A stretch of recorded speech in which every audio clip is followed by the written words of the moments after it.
Okay. So the next step in ILM information lifecycle management is that is grouping data. Phase third is grouping data. ठीक है. तो grouping क्या होता है? Basically data synthesis और grouping data is comparatively new phase in the information life cycle management. आज के time में ये नया फेज है. नया फेज क्यों है? अब आप देखिए, मैंने आपको बताया था पिछली क्लास में कि 4 स्टेप प्रोसेस भी है, 5 स्टेप प्रोसेस भी है, 7 स्टेप प्रोसेस भी है. ठीक है. इसी तरह से जब आप प्रोडक्ट लाइफ साइकिल पढ़ते हैं तो उसमें 4 स्टेप प्रोडक्ट लाइफ साइकिल भी कुछ बुक्स में देखते हैं, कुछ में 7 देखते हैं, कुछ में 6 देखते हैं, कुछ में 5 देखते हैं. तो that depends on that author, है ना. तो बेसिकली ये एक नया स्टेप है जो कि जोड़ा गया है इसमें. ठीक है. तो क्या है इसमें कि जो आपकी एक्टिविटीज है या जो आपका डेटा है उसको ग्रुप करना बहुत ज़्यादा जरूरी है. ठीक है. आप देखिए, जैसे आप किसी डिपार्टमेंट में जाते हैं या आप अपने कॉलेज के ही देखिए, तो उसमें क्या है, इंडिविजुअल जो स्टूडेंट हैं उनकी फाइल मेंटेन की जाती है.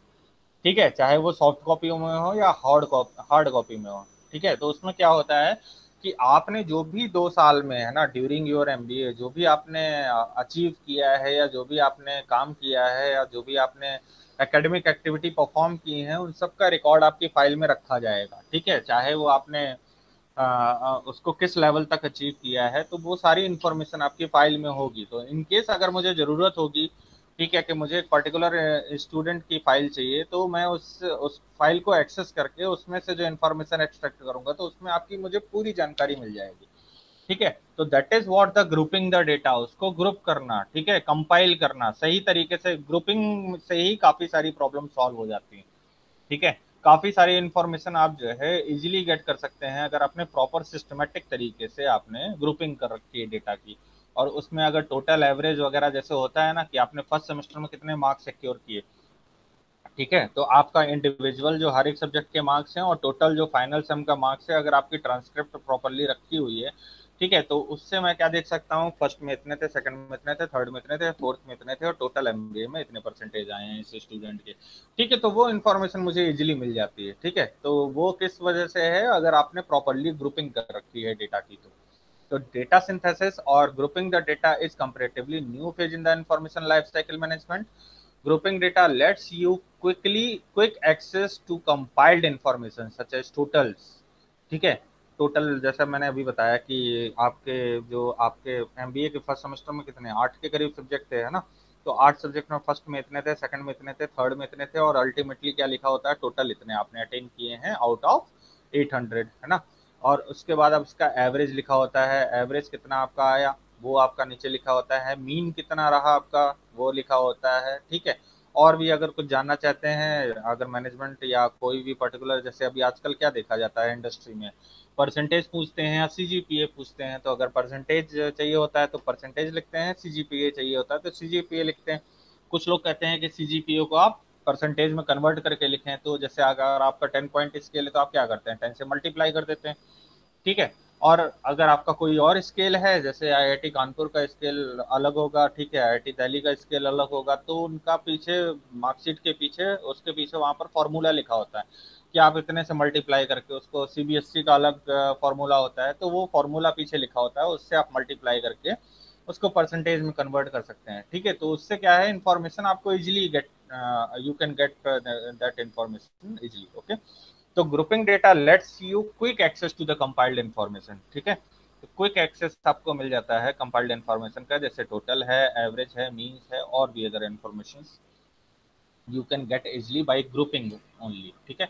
Many important matrices are formed and stored as group information which makes further analysis and processing much easier and faster. आप लोग देखते हैं जैसे आप अपना सीवी बनाते हैं तो सीवी में क्या करते हैं, उसमें भी तो आप ग्रुपिंग करते हैं ना. आपसे आपसे जो पूछा जाता है कि सीवी आपको 2 पेज का देना है, तो 2 पेज में आप मैक्सिमम वो सारी इन्फॉर्मेशन पुट करने की कोशिश करते हैं जो आपको लगता है कि हाँ ये मुझे शोकेस करनी चाहिए. ठीक है. मार्क्स अगर कम है तो उसको हटा देते हैं. ठीक है. नहीं तो मैट्रिक्स के फॉर्म में डालते हैं, उसको हाईलाइट कर देते हैं. ठीक है. तो ऐसा होता है ना. अगर आपका कोई एक्सपीरियंस है, कुछ आपने बहुत एक्स्ट्रा ऑर्डिनरी काम किया अभी आगे आने वाले टाइम में, जैसे जैसे आपको एक्सपीरियंस होता जाता है ना, तो फिर आप अपनी जो एकेडमिक क्वालिफिकेशन वाला कॉलम होता है उसको नीचे ले जाते हैं.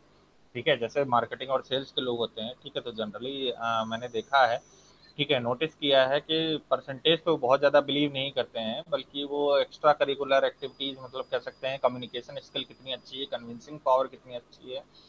ठीक है, आप कार ड्राइव कर लेते हैं नहीं कर लेते हैं, बाइक ड्राइव कर लेते हैं नहीं कर लेते हैं, ट्रैवल में कितने आप इंटरेस्टेड रहते हैं। ठीक है, सेल्स का जो आपका ओरिएंटेशन है वो कैसा है, तो ये सारी चीज़ें मैटर करती हैं मार्केटिंग में। ठीक है, तो अब उसमें क्या देखा जाता है बेसिकली कि आप अब वो लोग क्या करते हैं, जब उनका सीवी आप देखिए ना, तो उनमें पहले आपका नाम और वो जो बेसिक मतलब इंफॉर्मेशन होती है वो होता है, फोटोग्राफ होता है, और उसके बाद नीचे फिर सीधा पास्ट प्रोफाइल है ना।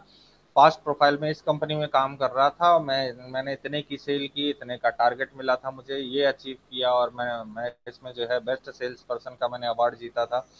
ठीक है, या बेस्ट एरिया सेल्स पर्सन का अवार्ड जीता था, या बेस्ट एरिया सेल्स मैनेजर था मैं।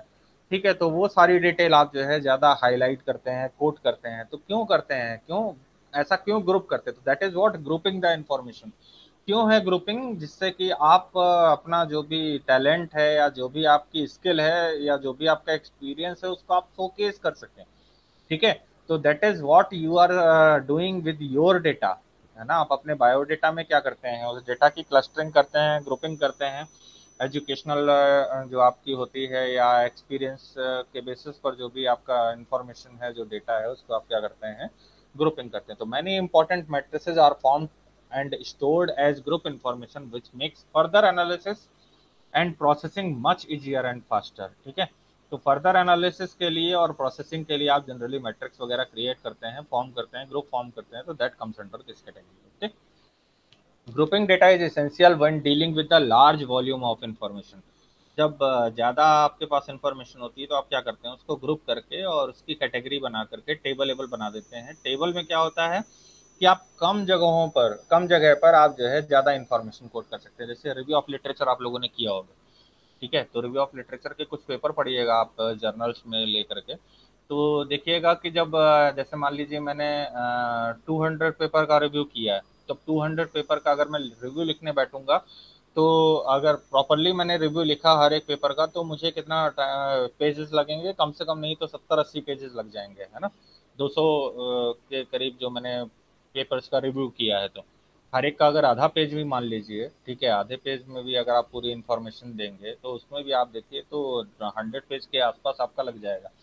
ठीक है, अब इतना तो पेपर होता ही नहीं है, रिसर्च पेपर कितने का होता है, मोस्टली 15 पेज से स्टार्ट होकर के, ठीक है, 30-35 पेज, 40 पेज तक का पेपर जो है आइडियल माना जाता है। उसके बियॉन्ड तो मुझे लगता है फिर वो थीसिस ही हो जाता है।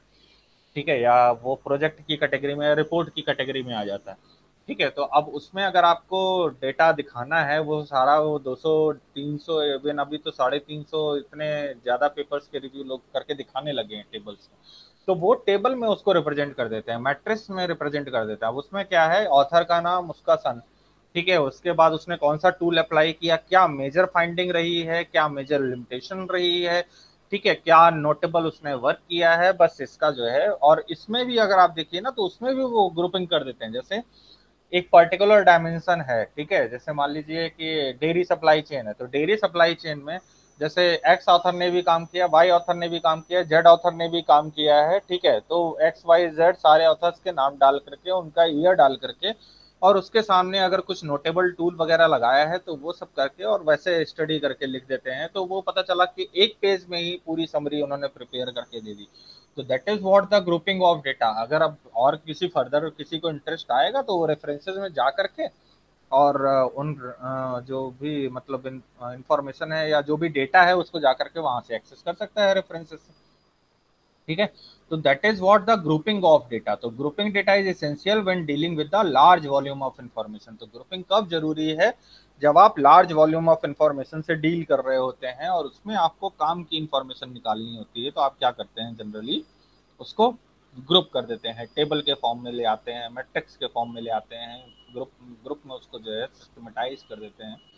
ठीक है, तो when you have businesses in multiple locations that generate bulk information on the daily basis, it becomes very difficult for the head office to handle all the bulk information। अब हेड ऑफिस जनरली जो आपका management है वो क्या जानना चाहता है कि भाई आज कितनी सेल हुई, ठीक है, आप उतना उसको बता दीजिए, आज कितना रेवेन्यू जनरेट हुआ, आज हम प्रॉफिट में थे कि लॉस में थे।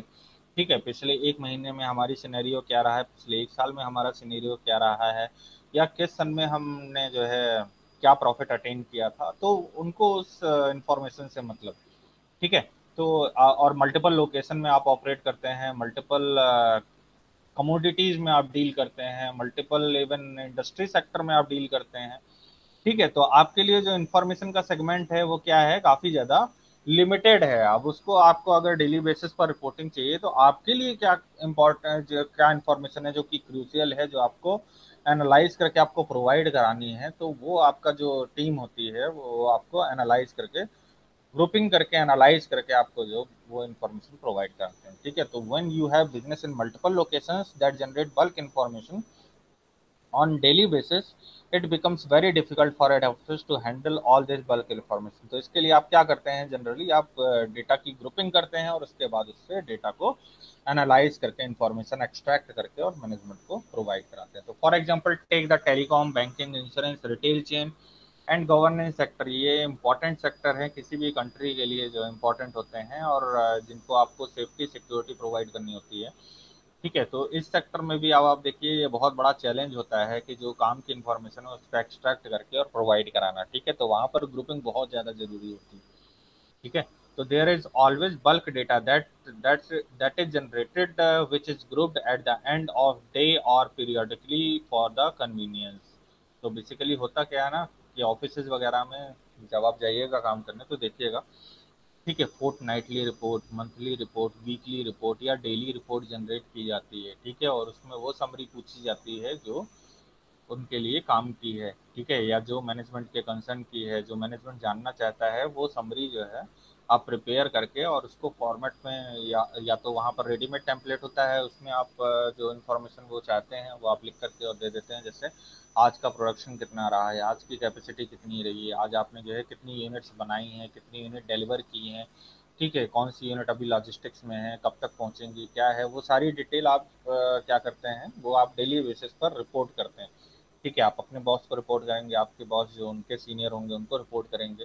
ठीक है, और बाकी चेयरमैन को अल्टीमेटली रिपोर्ट करेंगे। तो वो क्या है, उसकी frequency organisation to organisation vary करती है। कुछ लोग डेली, कुछ लोग वीकली, कुछ लोग आप देखिए तो फोर्टनाइटली, कुछ मंथली, कुछ क्वार्टरली। ठीक है, इंफॉर्मेशन चाहते हैं तो वो इंफॉर्मेशन उसी बेसिस पर प्रोवाइड की जाती है। ठीक है, just by using this grouping of data. अगर आप ग्रुपिंग सही से कर लेते हैं तो आप अपनी बहुत सारी प्रॉब्लम्स को वहीं पर ख़त्म कर सकते हैं। जो इन्फॉर्मेशन आपको मतलब कंपाइल करनी होती है, तो इसलिए कहा जाता है ना, documentation is also an important task, है ना। तो डॉक्यूमेंटेशन का ही एक पार्ट है ग्रुपिंग। ठीक है, क्लस्टरिंग करना, ग्रुपिंग करना डेटा की, जिससे कि आप उसको जो इन्फॉर्मेशन है उसको सही से एनालाइज कर सकें। इज इट क्लियर, कोई डाउट है यहाँ तक? No, sir. So this is all about the third step of ILM, that is grouping of data. Okay.